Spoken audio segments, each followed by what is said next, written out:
তো সবার প্রথমে আগে জানাই তোমাদের সবাইকে হ্যাপি নিউ ইয়ার।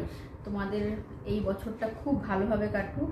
আর আমরা এই দিনটাই চুজ করে রেখেছিলাম যে আমাদের জীবনের সবথেকে সেরা মুহূর্ত, সবথেকে বিশেষ মুহূর্ত যেটা আমরা এত বছর ধরে অপেক্ষা করছিলাম, তো সেটা আমাদের জীবনে মানে আসতে চলেছে, সেই খুশির মুহূর্তটা। তো সেটা এতদিন তোমাদের সঙ্গে শেয়ার করিনি, তো ভাবলাম এই দিনটাই বেছে নিয়েছি যে এই দিনটাতে তোমাদের সঙ্গে আমাদের খুশির মুহূর্তটা শেয়ার করব।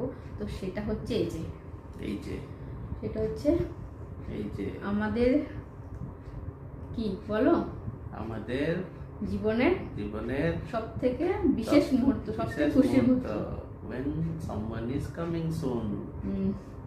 তো এই নিউজটাই তোমাদের সঙ্গে শেয়ার করার ছিল, তার জন্যই আমি এতদিন ভিডিও করতে পারিনি, মানে ভিডিও করিনি ইচ্ছা করেই।